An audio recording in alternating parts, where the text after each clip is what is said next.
दोस्तों नमस्कार। तो अब हम केमिस्ट्री का एक नया टॉपिक लेके आए हैं। बीसीसी में संकुलन दक्षता या क्षमता ज्ञात करना।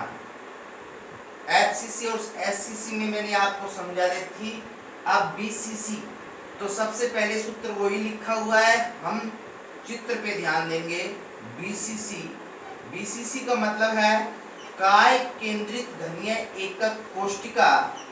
काय केंद्रित घनीय एकक कोष्ठिका कौन सी होती है? जिनमें अवयवी कण घन के कोणों पर उपस्थित हो और कोणों के साथ साथ एक अवयवी कण घन के काय केंद्र में उपस्थित हो तो उसे बीसीसी काय केंद्रित घनीय एकक कोष्ठिका कहते हैं। तो वे एकक कोष्ठिका जिनमें अवयवी कण घन के कोणों के अतिरिक्त 8 कोणों पर उपस्थित है और एक अवयवी कण पूरा का पूरा घन के केंद्र में उपस्थित है। तो केंद्र में जो अवयवी कण है वो पूरा होगा, उसका कोई भाग नहीं होगा, कंप्लीट है ये। जैसे डब्बे में मैं एक चिप्पू डालकर छोड़ दूं, ठीक है सर। अब मैंने आपको बताया था कि बीसीसी में अवयवी कणों की संख्या कितनी है, तो आपने देखा 8 अवयवी कण कोणों पर उपस्थित हैं और प्रत्येक अवयवी कण का कौन सा भाग? 8वां, मतलब 8 × 1/8 और एक अवयवी कण पूरा साप्ताह का साप्ताह इसके केंद्र में उपस्थित है। तो टोटल अवयवी कणों की संख्या हो गई 2। तो बीसीसी में अवयवी कणों की संख्या कितनी होगी साहब? 2 होगी। अब हम आगे बढ़ जाते हैं। आपने एक डायग्राम देखा बीसीसी में। अब आपने देखा बीसीसी में ये अवयवी कण इससे स्पर्श नहीं करेगा, ये अवयवी कण इससे नहीं करेगा, ये अवयवी कण इससे स्पर्श नहीं करेगा। मतलब कोणों पर उपस्थित अवयवी कण दूसरे कोणों पर उपस्थित अवयवी कणों से स्पर्श नहीं करेंगे। लेकिन काय में उपस्थित जो अवयवी कण है वो काय विकर्ण, इस विकर्ण को हम क्या कहेंगे? काय विकर्ण।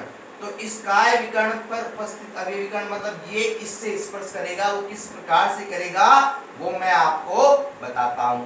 जैसे ये वाला अवयवी कण है, ये काय विकर्ण पर, ये कोणे वाला इससे स्पर्श कर रहा है और ये कोणे वाला इस काय पे इससे स्पर्श कर रहा है, ठीक है साहब। अच्छा, अब हमको निकालना क्या है वो देखना है। सबसे पहले संकुलन दक्षता। तो सबसे पहले संकुलन दक्षता की बात की जाए तो अवयवी कण का आयतन निकालेंगे।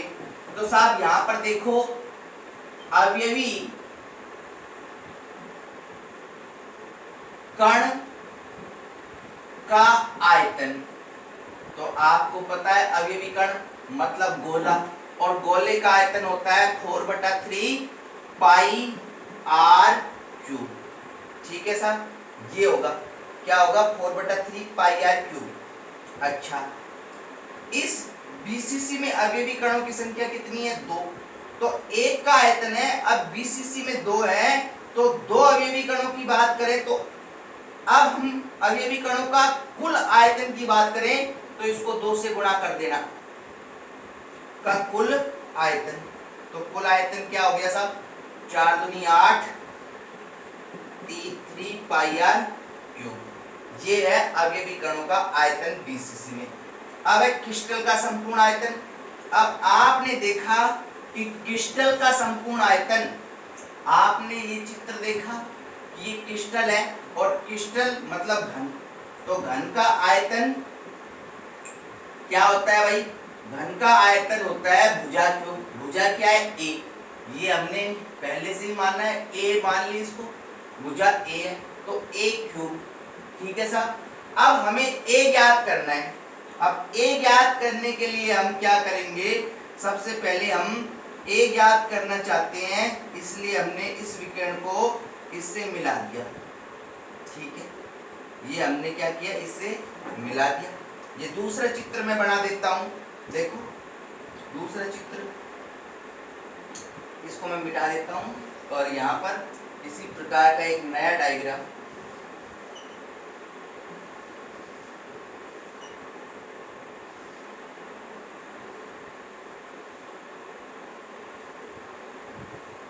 ये हो गया भाई, ये काय विकर्ण है, इस पर ये गोला उपस्थित है, ठीक है, ये गोला, ये इस पे, ये इस पे, और इसको मैंने इससे मिला दिया, ठीक है, एक गोला इस पे है, इस पे है, इस सभी पे है, ठीक है। तो आपने देखा ये मैंने इसको यहाँ से यहाँ मिलाया था वो। अब आप इसको त्रिभुज ए बी सी मान लो और इसको ये डी मान लिया।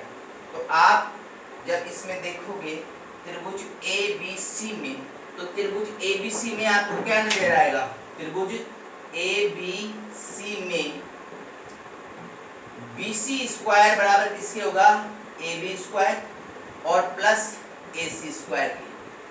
ये क्या है, ए, और ये भी क्या है, ए है, ये वाला हिस्सा भी क्या है, ए, सभी भुजाएं समान है तो ए, तो हम ए बी क्या रख देंगे, ए, और ए सी भी ए रखेंगे तो ए स्क्वायर और प्लस ए स्क्वायर। तो बी सी स्क्वायर बराबर किसके आ जाएगा, 2a स्क्वायर के, और बी सी बराबर किसके आ जाएगा, √2 इंटू ए के, ठीक है। बी सी स्क्वायर ये आ गया और ये चीज ही आ गई। आपको यहाँ तक समझ में आ गया।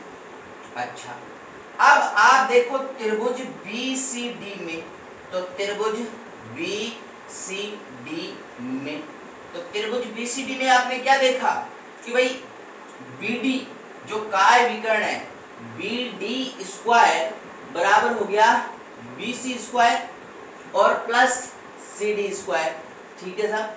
अब बी सी स्क्वायर आपने यहाँ देखा था 2a स्क्वायर है, 2a स्क्वायर, और C D square, C D देख लो कहाँ पे भाई, C और ये D, तो ये सी डी क्या है, A है भाई। ये जो हमने माना था ना ये भी A है, ठीक है।